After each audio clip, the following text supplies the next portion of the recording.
So ಇವತ್ತಿನ ವಿಡಿಯೋದಲ್ಲಿ ಸ್ನೇಹಿತರೆ ಕನ್ನಡ ವ್ಯಾಕರಣಕ್ಕೆ ಸಂಬಂಧಪಟ್ಟಂತಹ ಸಂಪೂರ್ಣ ಚಾಪ್ಟರ್ಗಳ ಮಲ್ಟಿಪಲ್ ಚಾಯ್ಸ್ ಕ್ವಶನ್ಗಳನ್ನು ನೋಡ್ತಾ ಹೋಗ್ತೀವಿ. ಸೊ ಇದೊಂದೇ ವಿಡಿಯೋ ನಿಮಗೆ ಸಂಪೂರ್ಣವಾಗಿ ಕನ್ನಡದ ವ್ಯಾಕರಣದ ಬಗ್ಗೆ ಎಲ್ಲ ಸಮಸ್ಯೆಗಳನ್ನು ಎಲ್ಲ ಡೌಟ್ಗಳನ್ನ ಪರಿಹಾರ ಮಾಡುತ್ತೆ. ಸೊ ಈ ಸೆಷನಲ್ಲಿ ನಾವು ವರ್ಣಮಾಲೆಗಳು, ಸಮಾಸಗಳು, ಸಂಧಿಗಳು, ತದ್ದಿತಾಂತಗಳು, ಕೃದಂತಗಳು, ದ್ವಿರುಕ್ತಿಗಳು, ಜೋಡು ನುಡಿಗಳು, ಅನುಕರಣಾವ್ಯಯಗಳು, ತತ್ಸಮ ತದ್ಭವ, ಅನ್ಯದೇಶಿ ಪದಗಳು, ಗ್ರಾಂಥಿಕ ರೂಪಗಳು, ವಾಕ್ಯ ಪ್ರಕಾರಗಳು, ಪದಗಳ ಅರ್ಥ, ವಿಭಕ್ತಿ ಪ್ರತ್ಯಯಗಳು, ಲೇಖನ ಚಿಹ್ನೆಗಳು, ಅವ್ಯಯಗಳು, ನಾಮಪದಗಳು, ಕ್ರಿಯಾಪದಗಳು, ಕಾಲಗಳು, ಹೊಸಗನ್ನಡ ರೂಪಗಳು, ಛಂದಸ್ಸು, ಒಟ್ಟು 21 ಚಾಪ್ಟರ್ ಮೇಲೆ ಪ್ರತಿ ಚಾಪ್ಟರ್ ಮೇಲೆ ಮಲ್ಟಿಪಲ್ ಚಾಯ್ಸ್ ಕ್ವಶನ್ ಆನ್ಸರ್ ನೋಡ್ತಾ ಹೋಗ್ತೀವಿ. ಸೊ ಪ್ರತಿ ಪ್ರಶ್ನೆ ಕೂಡ ಇಂಪಾರ್ಟೆಂಟ್ ಇದೆ. ಇದೊಂದೇ ವಿಡಿಯೋವನ್ನು ನೋಡಿದ್ರೆ ಸಾಕು, ನಿಮಗೆ ಸಂಪೂರ್ಣವಾಗಿ ಕನ್ನಡ ವ್ಯಾಕರಣದ ಪ್ರಶ್ನೋತ್ತರಗಳು ಅರ್ಥ ಆಗ್ತವೆ ಅಂತ ಹೇಳ್ತಾ ಸೆಷನ್ ಸ್ಟಾರ್ಟ್ ಮಾಡ್ತಿದ್ವಿ. ವಿಡಿಯೋವನ್ನು ಪ್ರಾರಂಭದಿಂದ ಕೊನೆಯವರೆಗೂ ಸ್ಕಿಪ್ ಮಾಡದೆ ನೋಡಿ, ಪ್ರತಿ ಪ್ರಶ್ನೆ ಕೂಡ ಇಂಪಾರ್ಟೆಂಟ್ ಇದೆ. ಸೊ ಮೊದಲ ಪ್ರಶ್ನೆ ಈ ರೀತಿ ಇದೆ: ಕನ್ನಡ ವರ್ಣಮಾಲೆಯಲ್ಲಿನ ಸ್ವರಗಳ ಸಂಖ್ಯೆ ಎಷ್ಟು? ಕನ್ನಡ ವರ್ಣಮಾಲೆಯಲ್ಲಿ ಸ್ವರಗಳು ಎಷ್ಟಿದ್ದಾವೆ?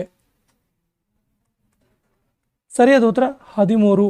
Option A is the right answer. Kannada ವರ್ಣಮಾಲೆಯಲ್ಲಿ 13 ಸ್ವರಗಳಿವೆ. ಕನ್ನಡ ವರ್ಣಮಾಲೆಯಲ್ಲಿ ಒಂದು ಮಾತ್ರ ಕಾಲದಲ್ಲಿ ಉಚ್ಚರಿಸುವಂತಹ ಸ್ವರಾಕ್ಷರಗಳಿಗೆ ಏನಂತ ಕರಿತೀವಿ? ಒಂದು ಮಾತ್ರ ಕಾಲದಲ್ಲಿ ಉಚ್ಚರಿಸುವಂತಹ ಸ್ವರಾಕ್ಷರಗಳು ಹ್ರಸ್ವ ಸ್ವರಗಳು. ಸೊ 2 ಮಾತ್ರೆ ಕಾಲದಲ್ಲಿ ಉಚ್ಚರಿಸುವಂಥ ಸ್ವರಗಳಿಗೆ ಏನಂತೀವಿ? ದೀರ್ಘ ಸ್ವರ ಅಂತೀವಿ.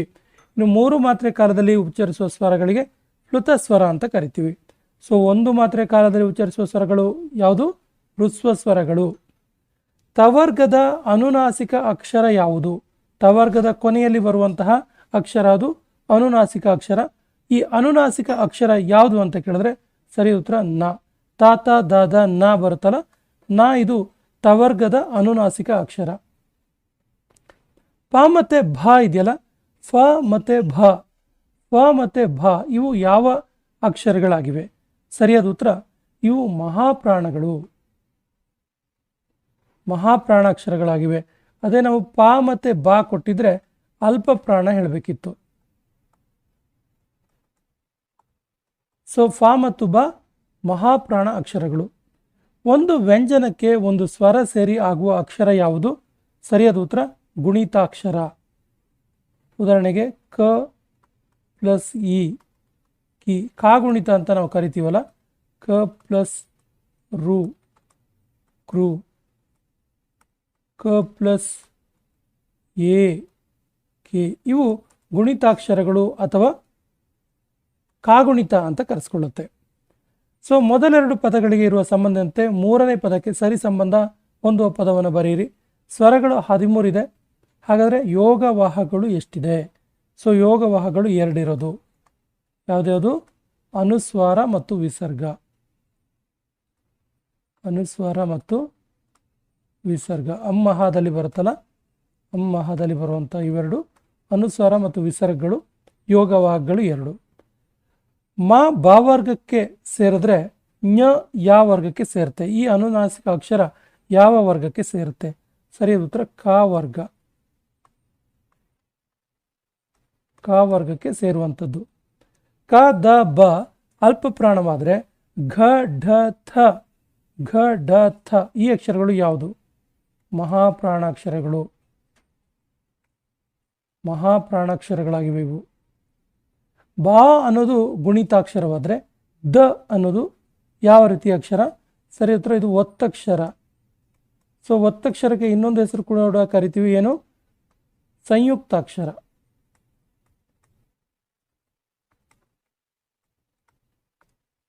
ಞ ಞ ಣ ನ ಮ ಅನುನಾಸಿಕಗಳಾದರೆ ಯಾರ ಲಾವ ಏನು? ಸರಿ ಉತ್ತರ ಯಾರ ಲಾವ ಅವರ್ಗೀಯ ವ್ಯಂಜನಗಳು. ಅವರ್ಗೀಯ ವ್ಯಂಜನಗಳು, ಅವರ್ಗೀಯ ವ್ಯಂಜನಗಳು. ಯಾ ಇಂದ ಲಾವರೆಗೆ ಅವರ್ಗೀಯ ವ್ಯಂಜನಗಳು. ಅಪ್ಪ ಎನ್ನೋದು ಸಜಾತಿಯ ಸಂಯುಕ್ತಾಕ್ಷರ, ಸಜಾತಿಯ ಒತ್ತಕ್ಷರ. ಪಾಗೆ ಪಾವತ್ ಕೊಟ್ಟಿದ್ದಾರೆ. ಹಾಗಾದರೆ ಅಸ್ತ್ರ ಅನ್ನೋದು ಯಾವ ರೀತಿಯ ಒತ್ತಕ್ಷರ? ಸರಿ ಉತ್ತರ ಇದು ವಿಜಾತೀಯ ಒತ್ತಕ್ಷರ.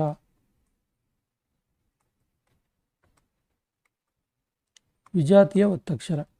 ದೀರ್ಘ ಸ್ವರಗಳು ದ್ವಿಮಾತ್ರ ಕಾಲದಲ್ಲಿ ಉಚ್ಚರಿಸಲ್ಪಡ್ತವೆ. ಹಾಗಾದರೆ ಹ್ರಸ್ವ ಸ್ವರಗಳು ಎಷ್ಟು ಮಾತ್ರೆಯ ಕಾಲದಲ್ಲಿ ಉಚ್ಚರಿಸಲ್ಪಡ್ತವೆ ಕೇಳಿದ್ರೆ ಏಕಮಾತ್ರ ಕಾಲದಲ್ಲಿ.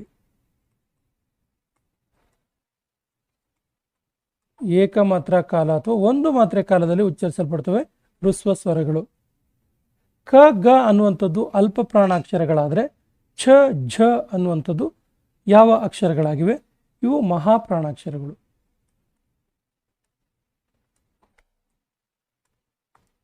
ವರ್ಗೀಯ ವ್ಯಂಜನಗಳ ಸಂಖ್ಯೆ 25. ಹಾಗಾದರೆ ಅವರ್ಗೀಯ ವ್ಯಂಜನಗಳ ಸಂಖ್ಯೆ ಎಷ್ಟು? ಯಾ ಇಂದ ಲಾವರೆಗೆ. ಸೊ ಇವುಗಳ ಸಂಖ್ಯೆ 9. ಅ ಇ ಉ, ಆ ಇ ಉ ದೀರ್ಘ ಸ್ವರಗಳಾದರೆ ಅ ಇ ಉ ರು ಇವು ಎಂಥ ಸ್ವರಗಳು? ಹ್ರಸ್ವ ಸ್ವರಗಳು.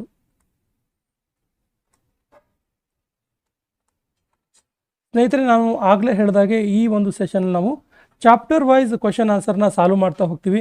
ಸೊ ಪ್ರತಿ ಚಾಪ್ಟರ್ ಕೂಡ ಇಂಪಾರ್ಟೆಂಟ್ ಇದೆ. ವಿಡಿಯೋವನ್ನು ಸ್ಕಿಪ್ ಮಾಡಿದೆ ನೋಡಿ. ಸೊ ಇದೀಗ ನಾವು ವರ್ಣಮಾಲೆಗಳ ಚಾಪ್ಟರ್ನ ಕಂಪ್ಲೀಟ್ ಮಾಡಿ ಸಮಾಸಗಳ ಚಾಪ್ಟ್ರಿಗೆ ಹೋಗ್ತಾ ಇದ್ದೀವಿ. ಸೊ ಸಮಾಸಗಳ ಚಾಪ್ಟ್ರಲ್ಲಿ ಒಂದೊಂದಾಗಿ ಪ್ರಶ್ನೋತ್ತರಗಳನ್ನು ನೋಡ್ತಾ ಹೋಗೋಣ. ದ್ವಂದ್ವ ಸಮಾಸದ ಪದ ಯಾವುದು? ಕೊಟ್ಟಿರುವಂಥ ಆಪ್ಷನಲ್ಲಿ ದ್ವಂದ್ವ ಸಮಾಸ ಯಾವುದು? ಸರಿಯಾದ ಉತ್ತರ ಸೂರ್ಯ ಚಂದ್ರ ನಕ್ಷತ್ರಗಳು. ನೋಡಿ, 2 ಅಥವಾ 2ಕ್ಕಿಂತ ಹೆಚ್ಚು ನಾಮಪದಗಳಿದ್ದು ಎಲ್ಲ ನಾಮಪದಗಳ ಅರ್ಥವು ಸರಿಸಮಾನವಾಗಿದ್ದರೆ ಅದು ದ್ವಂದ್ವ ಸಮಾಸ. ಉದಾಹರಣೆಗೆ ಮರ ಗಿಡ ಬಳ್ಳಿಯು, ಸೂರ್ಯ ಚಂದ್ರ ನಕ್ಷತ್ರರು, ರಾಮ ಭೀಮ ಶ್ಯಾಮನು, ಈ ರೀತಿ ಹೇಳ್ತೀವಲ್ಲ. ಸೊ ಇದಕ್ಕೆ ದ್ವಂದ್ವ ಸಮಾಸ ಅಂತ ಕರಿತೀವಿ. ಸೊ ಕರ್ಮಧಾರೆಯ ಸಮಾಸದ ಪದ ಇದು. ಸರಿಯಾದ ಉತ್ತರ ಪೆರ್ಮರ. ಪೆರ್ಮರ ಅಂದರೆ ಪಿರಿದಾದ ಮರ, ಪಿರಿದಾದ ಪ್ಲಸ್ ಮರ, ಪೆರ್ಮರ. ಮೆಲ್ವಾತು ಈ ಪದದಲ್ಲಿ ಏರ್ಪಟ್ಟ ಸಮಾಸ ಯಾವುದು? ಸರಿಯಾದ ಉತ್ತರ ಕರ್ಮಧಾರೆಯ ಸಮಾಸ, ಮೆಲ್ಲಿತು ಮಾತು. ಕ್ರಿಯಾ ಸಮಾಸದ ಪದ ಯಾವುದು? ಸರಿಯಾದ ಉತ್ತರ ಕ್ರಿಯಾ ಸಮಾಸ ಬಿಲ್ದಿರುವನೇರಿಸಿ, ಬಿಲ್ದಿರುವನು ಏರಿಸಿ. ಸೊ ಇಲ್ಲಿ ಉತ್ತರ ಪದ ಕ್ರಿಯಾಪದ ಆಗಿರೋದ್ರಿಂದ ಇದು ಕ್ರಿಯಾ ಸಮಾಸ. ನಟ್ಟಡವಿ, ಅಡವಿಯ ನಡು ಅನ್ನುವಂತಹ ಒಂದು ಸಮಾಸ ಕಾರ್ಯ ಮಾಡಿದಾಗ ಅಡವಿಯ ನಡು ಅಂತೇಳಿ ಆಗುತ್ತೆ ಇಲ್ಲಿ. ಸೊ ಇದು ಯಾವ ಸಮಾಸ ಕೇಳಿದ್ರೆ ಇದು ಅಂಶಿ ಸಮಾಸ. ಯಾಕಂದರೆ ಇಲ್ಲಿ ಅಂಶಾಂಶಿ ಸಂಬಂಧ ಇದೆ. ಅಂಶಾಂಶಿ ಸಂಬಂಧ ಇರೋದ್ರಿಂದ ಇದು ಅಂಶಿ ಸಮಾಸ. ಬಹುರ್ವಿಹಿ ಸಮಾಸಕ್ಕೆ ಒಂದು ಉದಾಹರಣೆಯ ಪದ ಇದು. ಸರಿಯಾದ ಉತ್ತರ ಬಹುರ್ವಿಹಿ ಸಮಾಸ ಅಂತಕಾತ್ಮಜ. ಅಂತಕಾತ್ಮಜ ಇದು ಮೂರನೆಯ ಪದದ ಅರ್ಥಕ್ಕೆ ಪ್ರಧಾನತೆ ಕೊಡುವುದು. ಉದಾಹರಣೆ ಮುಕ್ಕಣ್ಣ, 3 ಕಣ್ಣುಳ್ಳವನು. ಯಾರು ಕೇಳಿದ್ರೆ ಶಿವ ಅನ್ನುವಂಥ ಅರ್ಥ ಬರ್ತಲ್ಲ, ಆ ರೀತಿ. ದಿವ್ಯ ಶರಾಳಿ ಈ ಪದ ಯಾವ ಸಮಾಸಕ್ಕೆ ಉದಾಹರಣೆಯಾಗಿದೆ? ಸರಿಯಾದ ಉತ್ತರ ದಿವ್ಯ ಶರಾಳಿ. ಇದು ಕರ್ಮಧಾರೆಯ ಸಮಾಸ. ದಿವ್ಯವಾದ ಶರಾಳಿ ಅನ್ನುವಂಥ ಸಮಾಸ ಕಾರ್ಯ ಮಾಡಿದಾಗ ಆಗುತ್ತೆ. ಮಹೀಪತಿ ಪದ ಯಾವ ಸಮಾಸಕ್ಕೆ ಉದಾಹರಣೆಯಾಗಿದೆ? ಸರಿಯಾದ ಉತ್ತರ ಮಹೀಪತಿ ಬಹುರ್ವಿಹಿ ಸಮಾಸ. ಭೂಮಿಗೆ ದೊರೆಯಾದವನು ಅನ್ನುವಂಥ ಅರ್ಥ, ರಾಜ ಅನ್ನುವಂತಹ 3ನೇ ಪದದ ಅರ್ಥ ಪ್ರಧಾನವಾಗುತ್ತಿಲ್ಲಿ. ಸೊ ಮೊದಲೆರಡು ಪದಗಳಿಗೆ ಇರುವ ಸಂಬಂಧಂತೆ 3ನೇ ಪದಕ್ಕೆ ಸರಿ ಹೊಂದುವ ಪದಗಳನ್ನು ಬರೆಯಿರಿ. ಹೊಗೆದೋರು ಹೊಗೆಯನ್ನು ಪ್ಲಸ್ ತೋರು ಕ್ರಿಯಾ ಸಮಾಸ ಆದರೆ ಹೆದ್ದಾರಿ ಯಾವ ಸಮಾಸ?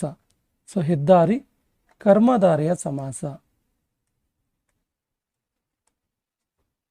ಕರ್ಮಧಾರೆಯ ಸಮಾಸ. ಹೆದ್ದಾರಿ ಬಿಡಿಸ್ಬಾರ್ದಾಗ ಹೆಂಗಾಗುತ್ತೆ? ಹಿರಿದಾದ ಪ್ಲಸ್ ದಾರಿ ಆಗುತ್ತೆ. ಸ್ವಾಮಿ ದ್ರೋಹ ಅನ್ನೋದು ತತ್ಪುರುಷ ಸಮಾಸ, ಸ್ವಾಮಿಯ ದ್ರೋಹ ಅಥವಾ ಸ್ವಾಮಿಗೆ ದ್ರೋಹ. ಮುಂಗೈ ಅನ್ನೋದು ಯಾವ ಸಮಾಸ? ಮುಂಗೈ ಅನ್ನೋದು ಅಂಶಿ ಸಮಾಸ. ಮುಂಗೈ ಅಂದರೆ ಕೈಯ ಮುಂದು ಅಂತ ಬರುತ್ತೆ. ಹಣೆಗಣ್ಣ ಬಹುರ್ವಿಹಿ ಸಮಾಸ. ಹಣೆಗಣ್ಣ ಯಾರು? ಶಿವ. ಹಾಗಾದರೆ ಬೆಟ್ಟದಾವರೆ ಯಾವ ಸಮಾಸ? ಬೆಟ್ಟದಾವರೆ ತತ್ಪುರುಷ ಸಮಾಸ. ಷಷ್ಠಿ ತತ್ಪುರುಷ ಸಮಾಸ ಅಂತ ಕೂಡ ಕರಿತೀವಿ. ಬಿಲ್ಲನ್ನು ಪ್ಲಸ್ ಕೊಂಡು ಬಿಲ್ಗೊಂಡು, ತಲೆಯ ಪ್ಲಸ್ ಮುಂದೆ, ತಲೆಯ ಪ್ಲಸ್ ಮುಂದೆ ಮುಂದಲೆ, ಮುಂದಲೆ. ನೇಯ್ದ ವಸ್ತ್ರ ಗಮಕ ಸಮಾಸ. ಸೂರ್ಯಚಂದ್ರರು ಆಗಲೇ ಹೇಳಿದ್ವಿ ಇದನ್ನ, ಸೂರ್ಯಚಂದ್ರರು. ಸೂರ್ಯಚಂದ್ರರು ದ್ವಂದ್ವ ಸಮಾಸ.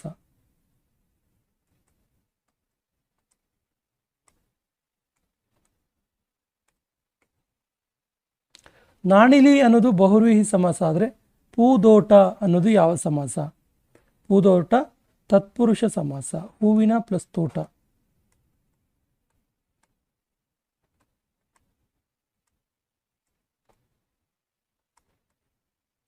ಕಳ್ಗುಡಿದ, ಕಳ್ಳನ್ನು ಪ್ಲಸ್ ಕುಡಿದ, ಕುಡಿದ ಅನ್ನುವಂಥ ಕ್ರಿಯಾಪದ ಇದೆ, ಸೊ ಕ್ರಿಯಾ ಸಮಾಸ. ಸಾಕ್ಷಿ ಮಾಡಿ ಅನ್ನೋದು ಯಾವ ಸಮಾಸ? ಇದು ಸಾಕ್ಷಿಯನ್ನು ಪ್ಲಸ್ ಮಾಡಿ, ಇದು ಕೂಡ ಕ್ರಿಯಾ ಸಮಾಸ.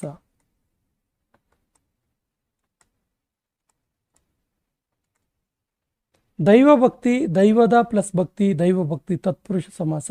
ಅಬ್ಜೋದರ, ಅಬ್ಜೋದರ ಇದು ಬಹುವ್ರೀಹಿ ಸಮಾಸ. ಸೊ ಅಬ್ಜೋದರ ಅಂದರೆ ಯಾರು ಅಂತೇಳಿ ಕಮೆಂಟ್ ಬಾಕ್ಸಲ್ಲಿ ಬರೀರಿ. ಸೊ ನೆಕ್ಸ್ಟ್ ಚಾಪ್ಟ್ರಿಗೆ ಹೋಗೋಣ ಸ್ನೇಹಿತರೆ. ಸಂಧಿಗಳು, ಸಂಧಿಗಳು ಸಂಬಂಧಪಟ್ಟಂಥ ಒಂದು ಚಾಪ್ಟರ್ ಇದು. ಸೊ ಇದರ ಮೊದಲ ಪ್ರಶ್ನೆ ಇರ್ತಿದೆ, ಹೊಸಗನ್ನಡ ಪದವು ಈ ಸಂಧಿಗೆ ಉದಾಹರಣೆ. ಹೊಸ ಪ್ಲಸ್ ಕನ್ನಡ, ಹೊಸಗನ್ನಡ. ಹೊಸ ಪ್ಲಸ್ ಕನ್ನಡ, ಹೊಸಗನ್ನಡ ಯಾವ ಸಮಾಸ? ಸರಿ ಉತ್ತರ, ಯಾವ ಸಂಧಿ? ಇದು ಆದೇಶ ಸಂಧಿ. ಇಲ್ಲಿ ಘಕಾರ ಆದೇಶವಾಗಿ ಬಂದಿದೆ. ಹೊಸಗನ್ನಡ. ಸನ್ಮಾನ ಪದವು ಈ ಸಂಧಿಗೆ ಉದಾಹರಣೆಯಾಗಿದೆ. ಸರಿಯಾದ ಉತ್ತರ, ಇದು ಅನುನಾಸಿಕ ಸಂಧಿ. ಸತ್ ಪ್ಲಸ್ ಮಾನ, ಸನ್ಮಾನ. ಈ ಕೆಳಗಿನ ಪದಗಳಲ್ಲಿ ಗುಣಸಂಧಿಯಾಗಿರುವ ಪದ ಯಾವುದು? ಸರಿಯಾದ ಉತ್ತರ, ಗುಣಸಂಧಿ ಮದೋನ್ಮತ್ತ. ಮದ ಪ್ಲಸ್ ಉನ್ಮತ್ತ, ಮದೋನ್ಮತ್ತ. ಮದ ಪ್ಲಸ್ ಉನ್ಮತ್ತ, ಮದೋನ್ಮತ್ತ ಇದು ಗುಣಸಂಧಿ. ಸವರ್ಣ ದೀರ್ಘ ಸಂಧಿಯಾಗಿರುವಂಥ ಪದ ಯಾವುದು? ಸರಿಯಾದ ಉತ್ತರ, ಸವರ್ಣ ದೀರ್ಘ ಸಂಧಿ ದ್ರವ್ಯಾರ್ಥಿ. ದ್ರವ್ಯ ಪ್ಲಸ್ ಅರ್ಥಿ, ದ್ರವ್ಯ ಪ್ಲಸ್ ಅರ್ಥಿ, ದ್ರವ್ಯಾರ್ಥಿ ಇದು ಸವರ್ಣ ದೀರ್ಘ ಸಂಧಿ. ಪೂಳ್ದೆಡೆ, ಪೂಳ್ದ ಪ್ಲಸ್ ಎಡೆ ಈ ಪದ ಯಾವ ಸಂಧಿ? ಪೂಳ್ದ ಪ್ಲಸ್ ಎಡೆ, ಪೂಳ್ದೆಡೆ. ಸರಿ ಉತ್ತರ, ಪೂಳ್ದೆಡೆ ಅನ್ನೋದು ಲೋಪಸಂಧಿ. ಇವುಗಳಲ್ಲಿ ಕನ್ನಡ ಸಂಧಿ ಯಾವುದು? ಸರಿಯಾದ ಉತ್ತರ, ಕನ್ನಡ ಸಂಧಿ ಲೋಪಸಂಧಿ. ಇವುಗಳಲ್ಲಿ ವ್ಯಂಜನ ಸಂಧಿ ಯಾವುದು? ಸರಿಯಾದ ಉತ್ತರ, ಆದೇಶ ಸಂಧಿ. ಆದೇಶ ಸಂಧಿ, ವ್ಯಂಜನ ಸಂಧಿ. ಇವುಗಳಲ್ಲಿ ಸಂಸ್ಕೃತ ಸಂಧಿ ಯಾವುದು? ಸರಿಯಾದ ಉತ್ತರ, ಸಂಸ್ಕೃತ ಸಂಧಿ ಸವರ್ಣ ದೀರ್ಘ ಸಂಧಿ. ಸವರ್ಣ ದೀರ್ಘ ಸಂಧಿ. ಕಳ್ಗುಡಿ, ಕಳ್ಳು ಪ್ಲಸ್ ಕುಡಿ, ಕಳ್ಗುಡಿ ಇದು ಯಾವ ಸಂಧಿಯಾಗಿದೆ? ಸರಿಯಾದ ಉತ್ತರ, ಇದು ಆದೇಶ ಸಂಧಿ. ಕಳ್ಳು ಪ್ಲಸ್ ಕುಡಿ. ಕಕಾರಕ್ಕೆ ಗಕಾರ ಆದೇಶವಾಗಿ ಬಂದಿದೆ, ಕಳ್ಗುಡಿ. ಎಣ್ ಸಂಧಿಯ ಪದ ಯಾವುದು? ಸರಿಯಾದ ಉತ್ತರ, ಎಣ್ ಸಂಧಿಯ ಪದ ಯಾವುದು ಕೇಳಿದ್ರೆ ಅತ್ಯಾದರ. ಅತಿ ಪ್ಲಸ್ ಆದರ, ಅತಿ ಪ್ಲಸ್ ಆದರ, ಅತ್ಯಾದರ ಇದು ಎಣ್ ಸಂಧಿ. ಸೊ ಇಲ್ಲಿ ಕೂಡ ಮೊದಲೆರಡು ಪದಗಳಿಗೆ ಸಂಬಂಧಿಸಿದಂತೆ ಮೂರನೇ ಪದಕ್ಕೆ ಸರಿ ಸಂಬಂಧ ಹೊಂದುವ ಪದ ಬರೆಯಿರಿ ಅಂತ ಹೇಳಿದ್ದಾರೆ. ಮಹರ್ಷಿ, ಮಹಾ ಪ್ಲಸ್ ಋಷಿ, ಮಹರ್ಷಿ ಗುಣಸಂಧಿ ಆದರೆ ಷಡಾನನ, ಷಟ್ ಪ್ಲಸ್ ಆನನ. ಷಟ್ ಪ್ಲಸ್ ಆನನ ಯಾವ ಸಂಧಿ? ಸೊ ಷಟ್ ಪ್ಲಸ್ ಆನನ, ಷಡಾನನ ಇದೆಯಲ್ಲ, ಷಡಾನನ ಜಸ್ತ್ವ ಸಂಧಿ.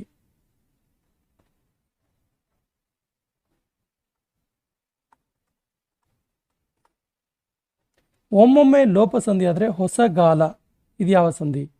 ಇದು ಆದೇಶ ಸಂಧಿ.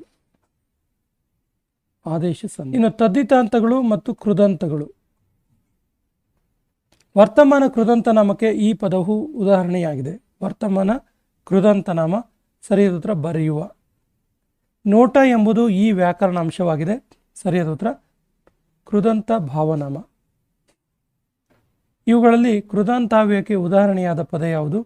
ಸರಿಯಾದ ಉತ್ತರ, ಮಾಡಲಿಕ್ಕೆ. ತದಿತಾಂತ ನಾಮಕ್ಕೆ ಉದಾಹರಣೆ ಯಾವುದು? ಸರಿಯಾದ ಉತ್ತರ, ತದಿತಾಂತ ನಾಮಕ್ಕೆ ಉದಾಹರಣೆ ಬಳೆಗಾರ. ಇದೊಂದು ಕೃದಂತ ನಾಮಪದ. ಸರಿಯಾದ ಉತ್ತರ, ಕೃದಂತ ನಾಮಪದ ಓಡುವ. ಈ ಕೆಳಗಿನ ಪದಗಳಲ್ಲಿ ತದಿತಾಂತ ನಾಮ ಭಾವನಾಮಕ್ಕೆ ಉದಾಹರಣೆ ಯಾವುದು? ಸರಿಯಾದ ಉತ್ತರ, ತದಿತಾಂತ ಭಾವನಾಮ ಯಾವುದು ಕೇಳಿದ್ರೆ ತದಿತಾಂತ ಭಾವನಾಮ ಬಡತನ.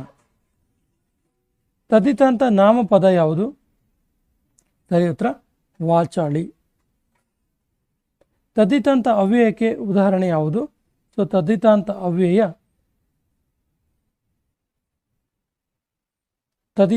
ಅವ್ಯಯ ಮಾಲೆಗಾರ್ತಿ. ಮೊದಲೆರಡು ಪದಕ್ಕೆ ಇರುವ ಸಂಬಂಧಂತೆ ಮೂರನೇ ಪದ ಬರೀರಿ. ನೆನಪು ಅನ್ನೋದು ಕೃದಂತ ಭಾವನಾಮ ಆದರೆ ಹಿರಿಮೆ ಅನ್ನೋದು ಏನು? ಸರಿ ಉತ್ತರ ಇದು ತದ್ಧಿತಾಂತ ಭಾವನಾಮ. ತದ್ಧಿತಾಂತ ಭಾವನಾಮ. ಸಿರಿತನ ಅನ್ನೋದು ತದ್ಧಿತಾಂತ ಭಾವನಾಮ ಆದರೆ ಮಾಟ ಅನ್ನೋದು ಇದು ಕೃದಂತ ಭಾವನಾಮ.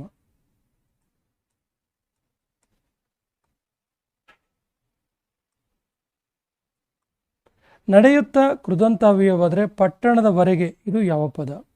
ಇದು ತದ್ಧಿತಾಂತ ಅವ್ಯಯ.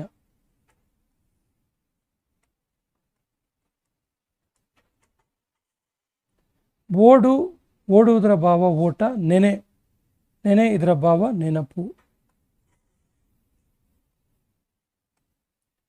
ಬಳೆಗಾರ ಬಳೆಗಾರ್ತಿ. ಒಕ್ಕಲಿಗ ಒಕ್ಕಲಗಿತ್ತಿ.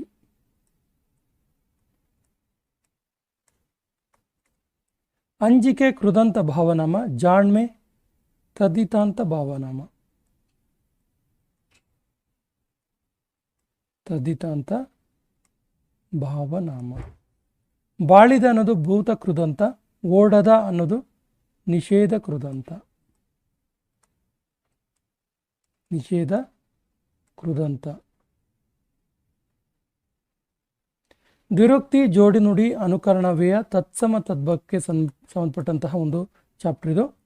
ಈಗೀಗ ಇದು ಯಾವ ವ್ಯಾಕರಣಾಂಶಕ್ಕೆ ಉದಾಹರಣೆಯಾಗಿದೆ? ಈಗೀಗ ಅನ್ನೋದು. ಸೊ ಈಗೀಗ ಅನ್ನೋದು ಇದೆಯಲ್ಲ, ಇದು ದ್ವಿರುಕ್ತಿ. ಈಗ ಪ್ಲಸ್ ಈಗ, ಈಗೀಗ.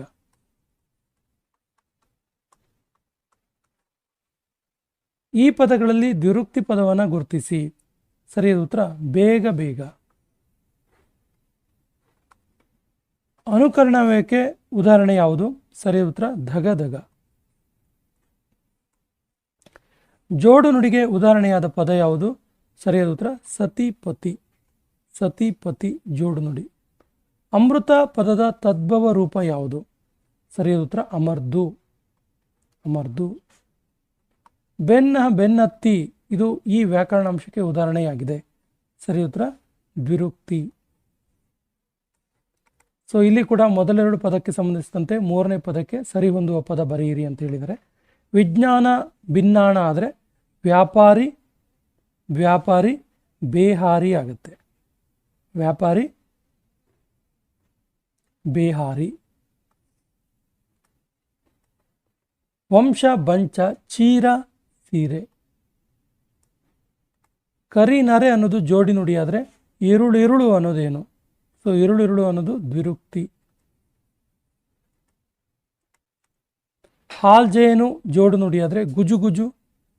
ಸೊ ಗುಜುಗುಜು ಅನುಕರಣವ್ಯಯ.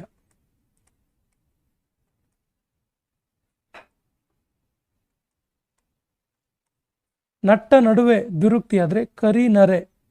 ಕರಿನರೆ ಏನು ಅಂದರೆ ಹೇಳಿದ್ವಿ ಜೋಡು ನುಡಿ.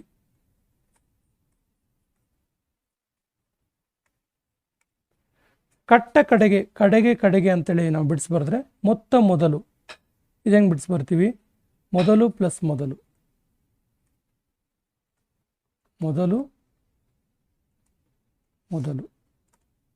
ನಮೋ ಅನ್ನೋದು ದ್ವಿರುಕ್ತಿ ಆದರೆ ಧೀರ ಶೂರ ಅನ್ನೋದು.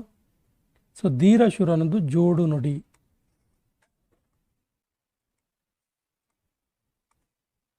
ಕಬ್ಬ ಕಾವ್ಯ ಬೇಹಾರಿ ವ್ಯಾಪಾರಿ. ಯುದ್ಧ ಜುದ್ಧ ಪ್ರಸಾದ ಹಸಾದ.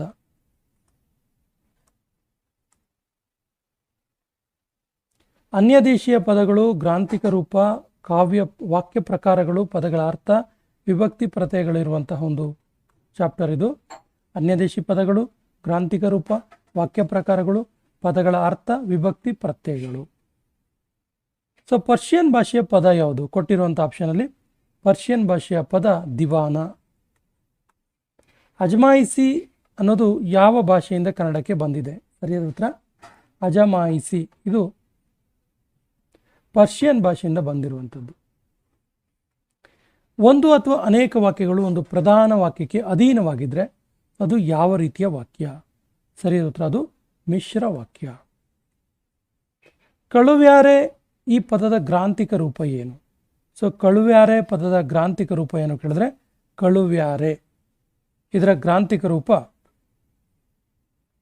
ಕಳುಹಿಸಿದ್ದಾರೆ. ತೃತೀಯ ವಿಭಕ್ತಿಯ ಕಾರಕಾರ್ಥ ಯಾವುದು?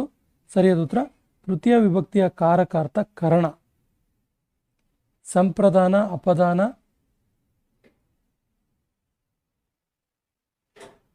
ತೃತೀಯ ವಿಭಕ್ತಿಯ ಕಾರಕಾರ್ಥ ಕರಣಾರ್ಥ. ಕರ್ತೃತ್ವ, ಕರ್ಮಾರ್ಥ, ಕರಣಾರ್ಥ ಅಂತ ಬರ್ತಲ್ಲ ಇದು. ರಾತ್ರಿಯೊಳ್ ಈ ಪದದಲ್ಲಿರುವಂಥ ವಿಭಕ್ತಿ ಯಾವುದು?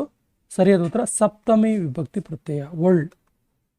ವೀರೇಶ್ವರ ಪಾಠಕರನ್ನು ಬೆಂಗಳೂರಿನಿಂದ ವರ್ಗಾವಣೆ ಮಾಡಲಾಯಿತು. ಇದು ಯಾವ ವಾಕ್ಯ? ಸರಿಯಾದ ಉತ್ತರ ಇದು ಸಾಮಾನ್ಯ ವಾಕ್ಯ. ಅರ್ಥಿ ಎಂಬ ಪದದ ಅರ್ಥ ಏನು? ಸೊ ಅರ್ಥಿ ಎನ್ನುವಂಥ ಪದದ ಅರ್ಥ ಏನು ಕೇಳಿದ್ರೆ ಅರ್ಥಿ ಅಂದರೆ ಪ್ರೀತಿ ಅಂತ.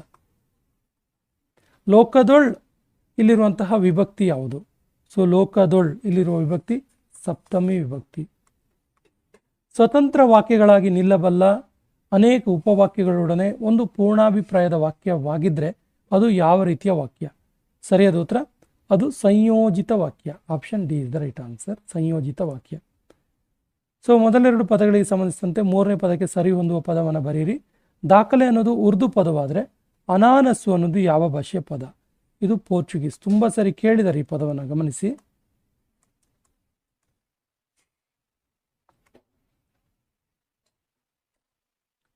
ಇಲ್ಲದ ಹಂಗ, ಇಲ್ಲದ ಹಂಗ ಅಂದರೆ ಇಲ್ಲದ ಹಾಗೆ. ಇಸವಾಸ ಅಂದರೆ ವಿಶ್ವಾಸ.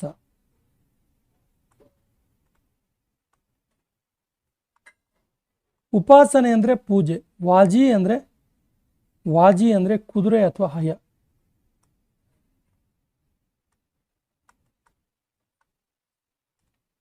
ವಿಲಾತಿ ಅಂದರೆ ವಿಲಾಯಿತಿ. ಆರ್ತತೆ ಅಂದರೆ ಭಯಕ್ಕೆ.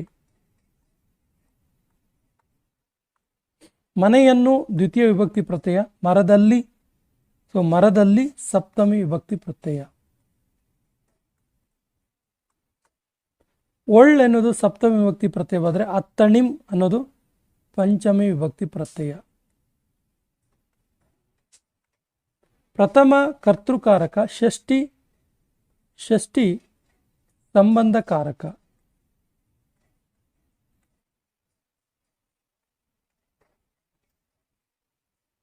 ಅನೃತ ಅಂದರೆ ಸುಳ್ಳು. ಕೃತ್ರಿಮ ಅಂದರೆ ಮೋಸ. ಪೊಳಲ್ ಅಂದರೆ ಪಟ್ಟಣ. ಕಸವರ ಅಂದರೆ ಚಿನ್ನ ಅಥವಾ ಬಂಗಾರ. ತನುಜ ಅಂದರೆ ಮಗ. ಸಖ ಅಂದರೆ ಗೆಳೆಯ ಅಥವಾ ಸ್ನೇಹಿತ. ಸೊ ಲೇಖನ ಚಿಹ್ನೆಗಳು, ಅವ್ಯಯಗಳು, ನಾಮಪದಗಳು, ಕ್ರಿಯಾಪದಗಳು, ಕಾಲಗಳು, ಹೊಸಗನ್ನಡ ರೂಪಕ್ಕೆ ಸಂಬಂಧಪಟ್ಟಂಥ ಪ್ರಶ್ನೋತ್ತರಗಳು. ಒಬ್ಬರು ಹೇಳಿದ ಮಾತನ್ನು ಯಥಾವತ್ತಾಗಿ ಬರೆಯುವಂತಹ ಚಿಹ್ನೆ ಯಾವುದು? ಆ್ಯಸ್ ಇಟ್ ಈಸ್ ಬರಿತೀವಲ್ಲ, ಅದು ಯಾವ ಚಿಹ್ನೆ? ಇದು ಉದ್ಧರಣ ಚಿಹ್ನೆ. ಇದನ್ನು ಇಂಗ್ಲೀಷಲ್ಲಿ ಇನ್ವರ್ಟೆಡ್ ಕಾಮ ಅಂತ ಕರಿತೀವಿ.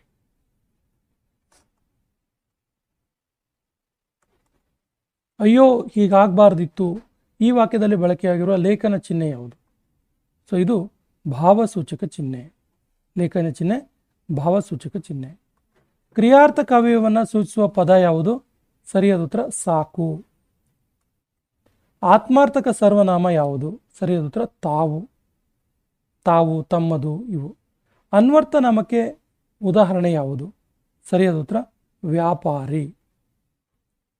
ಕ್ರಿಯಾಪದದ ಮೂಲ ರೂಪ ಯಾವುದು? ಸೊ ಕ್ರಿಯಾಪದ ಮೂಲ ರೂಪ ಧಾತು. ಕ್ರಿಯಾಪದ ಮೂಲ ರೂಪ ಧಾತು. ಸೊ ನಾಮಪದದ ಮೂಲ ರೂಪ ಯಾವುದು ಹಾಗೆ ಕೇಳಿದ್ರೆ ನಾಮ ಪ್ರಕೃತಿ. ಇದು ನಾಮಪದದ ಮೂಲ ರೂಪ. ನಿಷೇಧಾರ್ಥಕ ರೂಪದ ಕ್ರಿಯಾಪದ ಯಾವುದು? ಸರಿಯಾದ ಉತ್ತರ ಓದರು, ಓದೋದಿಲ್ಲ ಅಂತ. ಈ ಕೆಳಗಿನವುಗಳಲ್ಲಿ ಸಕರ್ಮಕ ಧಾತು ಯಾವುದು? ಸರಿಯಾದ ಉತ್ತರ ಕೊಡು. ಹಾಡು ಧಾತುವಿನ ನಿಷೇಧಾರ್ಥಕ ರೂಪ ಯಾವುದು? ಸರಿಯಾದ ಉತ್ತರ ಹಾಡನು. ಕಟ್ಟಿಯಾರು ಎಂಬ ಪದದ ವಿದ್ಯರ್ಥಕ ಬಹುವಚನ ರೂಪ ಯಾವುದು? ಕಟ್ಟಿಯಾರು. ಸರಿಯಾದ ಉತ್ತರ ಕಟ್ಟಿರಿ. ಮುಟ್ಟೋಣ ಈ ಪದದಲ್ಲಿರುವಂತಹ ಧಾತು ಯಾವುದು? ಸರಿಯಾದ ಉತ್ತರ ಮುಟ್ಟು. ಬರೆ ಪದದ ನಿಷೇಧಾರ್ಥಕ ನಪುಂಸಕ ಲಿಂಗ ರೂಪ ಯಾವುದು? ಸರಿಯಾದ ಉತ್ತರ ಬರೆಯದು. ಬರೆಯದು. ಹರ್ಷ, ಆಶ್ಚರ್ಯ, ಸಂತೋಷ, ವಿದಾಯ, ವಿಷಾದ, ದುಃಖ ಮುಂತಾದ ಭಾವನೆಗಳನ್ನು ಸೂಚಿಸುವಾಗ ಪದಗಳ ಮುಂದೆ ಈ ಚಿಹ್ನೆ ಬಳಸ್ತೀವಿ. ಸರಿಯಾದ ಉತ್ತರ ಭಾವಸೂಚಕ ಚಿಹ್ನೆ. ಕೆಳಗಿನ ಪದಗಳಲ್ಲಿ ಸಾಮಾನ್ಯ ಅವ್ಯಯ ಪದ ಯಾವುದು? ಸರಿಯಾದ ಉತ್ತರ ಸಾಮಾನ್ಯ ಅವ್ಯಯ ಬೇಗನೆ. ಅನೇಕ ಉಪವಾಕ್ಯಗಳು ಒಂದು ಪ್ರಧಾನ ವಾಕ್ಯಕ್ಕೆ ಅಧೀನವಾಗಿದ್ದಾಗ ಉಪವಾಕ್ಯಗಳು ಮುಗಿದಾಗೆಲ್ಲ ಈ ಚಿಹ್ನೆ ಬಳಸ್ತೀವಿ. ಸರಿಯಾದ ಉತ್ತರ ಉಪವಾಕ್ಯಗಳು ಮುಗಿದಾಗೆಲ್ಲ ಅರ್ಧ ವಿರಾಮವನ್ನು ಬಳಸ್ತೀವಿ. ಚೆನ್ನಾಗಿ ಅನ್ನೋದು ಸಾಮಾನ್ವಯ, ಸಾಮಾನ್ಯ ಅವ್ಯಯ. ಸಾಕು ಅನ್ನೋದು ಕ್ರಿಯಾರ್ಥಕ ಅವ್ಯಯ. ಕ್ರಿಯಾರ್ಥಕ ಅವ್ಯಯ. ಕಮಲಾಕ್ಷ ಅನ್ನೋದು ಅಂಕಿತ ನಾಮ. ಹಾಗಾದರೆ ತಾನು ಅನ್ನೋದು ಆತ್ಮಾರ್ಥಕ ಸರ್ವನಾಮ.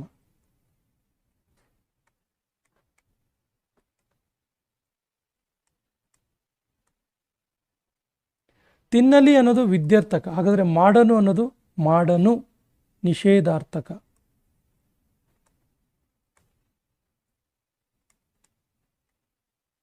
ತಿನ್ನುತ್ತಾನೆ ವರ್ತಮಾನ ಕಾಲ, ತಿಂದನು ಭೂತಕಾಲ. ದೊಡ್ಡದು ಅನ್ನೋದು ಗುಣವಾಚಕ. ನೋಟ ಅನ್ನೋದು ಭಾವನಾಮ. ಬೇಡ ಅನ್ನೋದು ಕ್ರಿಯಾರ್ಥಕ ಅವ್ಯಯ. ಆದ್ದರಿಂದ ಅನ್ನೋದು ಸಂಬಂಧಕಾರ್ಥಕ ಅವ್ಯಯ.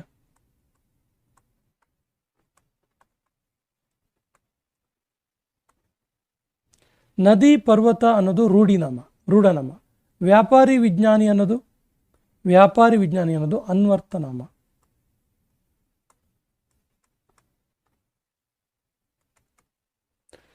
ನಾನು ನೀನು ಅನ್ನೋದು ಪುರುಷಾರ್ಥಕ ಸರ್ವನಾಮ. ಯಾರು ಏನು ಅನ್ನೋದು ಪ್ರಶ್ನಾರ್ಥಕ ಸರ್ವನಾಮ.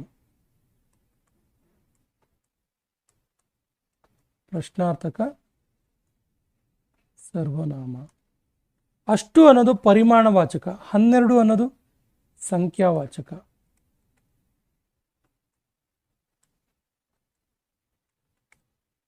ಅಲ್ಲದೆ ಅನ್ನೋದು ಸಂಬಂಧಾರ್ಥಕ ಅವ್ಯಯ. ಅದುವೇ ಅನ್ನೋದು ಅವಧರಣಾರ್ಥಕ ಅವ್ಯಯ.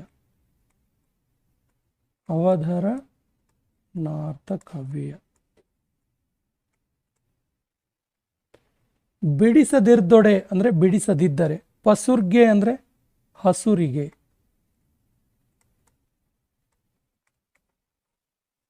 ಸೈರಿಸದೆ ಅಂದರೆ ಸಹಿಸಲಾರದೆ. ಬರ್ಪುದಕಂ ಅಂದರೆ ಬರುವುದಕ್ಕೂ.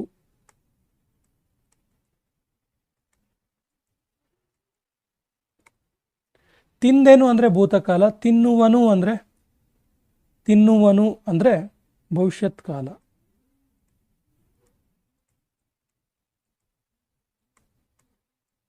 ವಿದ್ವಾಂಸ ಅನ್ವರ್ಥಕ ನಾಮ. ಮನುಷ್ಯ ಅನ್ನೋದು ರೂಢನಾಮ. ಬರೆಯಲಿ ವಿದ್ಯಾರ್ಥಕ ರೂಪ. ಬರೆದಾರು ಸಂಭವನಾರ್ಥಕ.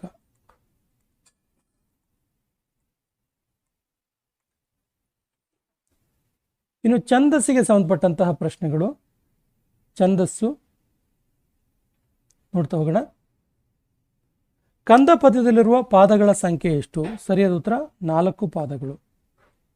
ಭಾಮಿನಿ ಷಟ್ಪದಿಯ ಮೊದಲ ಸಾಲಿನ ಮಾತ್ರೆಗಳ ಸಂಖ್ಯೆ ಎಷ್ಟಿರುತ್ತೆ? ಸರಿಯಾದ ಉತ್ತರ 3 4 3 4 ಇರುತ್ತೆ.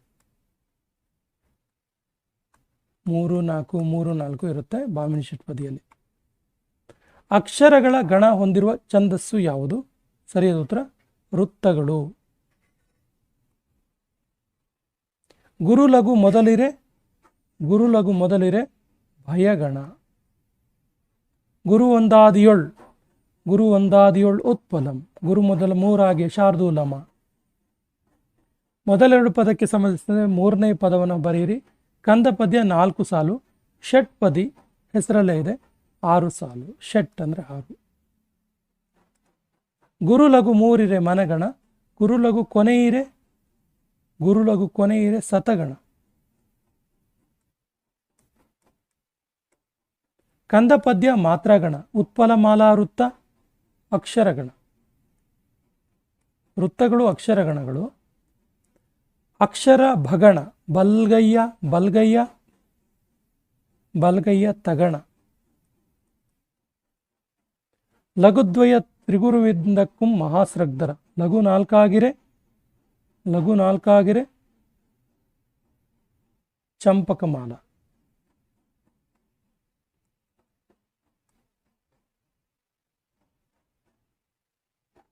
ಗಣಪ್ರಸ್ತಾರ ಹಾಕಕ್ಕೆ ಹೇಳಿದ್ದಾರೆ, ಒಂದನ್ನು ನಾನು ಬಿಡಿಸ್ತೀನಿ. ಒಡವೆಯನರ್ತಿ ಗಿತ್ತೆ ನವನೀತಳಂ ಗುರುಗಿತ್ತೆ ನೀಗಳಂ. ನೋಡಿ, ಲಘು ಲಘು ಲಘು ಲಘು ಗುರು ಲಘು ಗುರು ಲಘು ಲಘು ಲಘು ಗುರು ಲಘು ಲಘು ಗುರು ಲಘು ಲಘು ಗುರು ಲಘು ಗುರು ಲಘು ಗುರು. ಸೊ ಇದು ಚಂಪಕಮಾಲ ವೃತ್ತ. ನಜ ಭಜ ಜಂಜರಂ ಬಗೆಗೊಳಲ್ ಚಂಪಕಮಾಲ ವೃತ್ತ.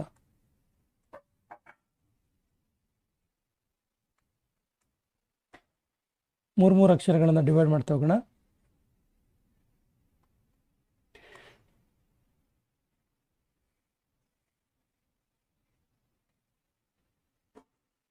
ಇದು ಚಂಪಕಮಾಲ.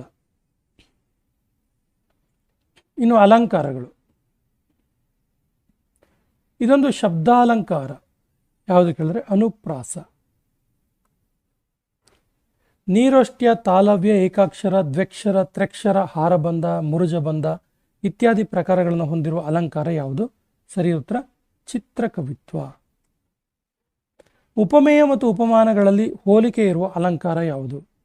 ಸರಿ ಉತ್ತರ ಉಪಮಾಲಂಕಾರ. ಇಂಗ್ಲಿಷಲ್ಲಿ ಸಿಮಿಲಿ ಅಂತೀವಿ.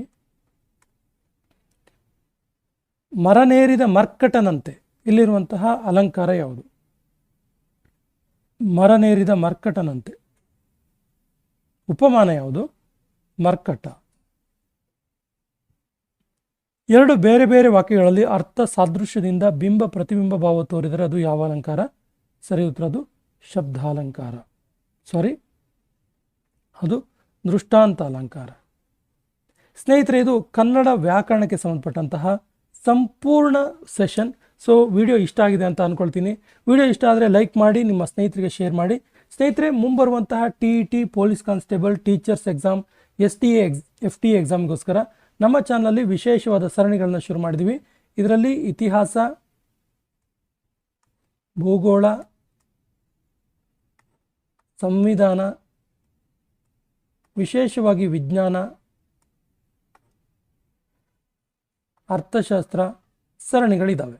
ಈ ಸರಣಿಗಳ ವಿಶೇಷತೆ ಏನು ಕೇಳಿದ್ರೆ, ಈ ಎಲ್ಲ ಸರಣಿಗಳನ್ನು chapter wise 6 to 12th class government ಬುಕ್ಸ್ನ ಚಾಪ್ಟರ್ ವೈಸ್ ಕ್ವಶನ್ ಆನ್ಸರ್ನ ಸಂಪೂರ್ಣ ವಿವರದೊಂದಿಗೆ ಸಾಲ್ವ್ ಮಾಡಿದ್ದೀವಿ.